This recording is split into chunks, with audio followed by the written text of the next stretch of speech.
കെസിയ. ഞാൻ recent DHA വിന്നറാണ്. ഞാൻ സാറിൻ്റെ 1 മന്ത് ഓൺലൈൻ ക്ലാസ്സും ഒരു ക്രാഷ് കോഴ്സുമാണ് അറ്റൻഡ് ചെയ്തത്. എനിക്ക് എക്സാം എഴുതുന്നതിന് മുമ്പ് നല്ല പേടിയുണ്ടായിരുന്നു എങ്ങനെ ഞാൻ ജയിക്കുമോ എന്നുള്ളൊരു കാര്യത്തിലൊക്കെ.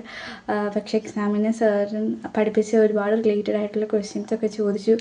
അതുപോലെ സാറ് ഡിസ്കസ് ചെയ്ത് കുറച്ച് ക്വസ്റ്റ്യൻസൊക്കെ അതേ പാറ്റേണിൽ സെയിം ഓപ്ഷൻസൊക്കെ വൈസ് അങ്ങനെയൊക്കെ ചോദിച്ചു. അതൊക്കെ എനിക്കൊരുപാട് ഹെൽപ്ഫുള്ളായിരുന്നു. സാറിന് ഒരുപാട് താങ്ക്സ്. ഞാൻ ജയിച്ചതിന് ഒരു പ്രധാന കാരണം സാർ തന്നെയാണ്.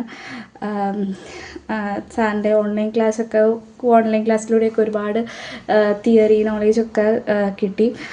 അതുപോലെ തന്നെ ഓൺലൈൻ ക്ലാസ്സിലാണെങ്കിലും എക്സാമിനപ്പുറത്തേക്ക് ഓരോ കാര്യങ്ങൾ എന്തുകൊണ്ട് ആ കണ്ടീഷൻസ് വരുന്നു, അതിൻ്റെ മാനേജ്മെൻറ്റുകൾ എങ്ങനെയാണ്, എല്ലാ കാര്യങ്ങളും സാറിൻ്റെ ക്ലാസ്സിൽ സാർ ഭയങ്കര ഡീറ്റെയിൽഡായിട്ട് പറഞ്ഞു തരുന്നുണ്ട്. അപ്പോൾ അതൊക്കെ ഭയങ്കര ഒരു നല്ലതായിരുന്നു. പിന്നെ എല്ലാവരും സാറിൻ്റെ ക്രാഷ് കോഴ്സ് അറ്റൻഡ് ചെയ്യണം. ആ ക്രാഷ് കോഴ്സ് അറ്റൻഡ് ചെയ്താൽ ഉറപ്പായിട്ടും നമ്മൾ എക്സാം പാസ്സാകും.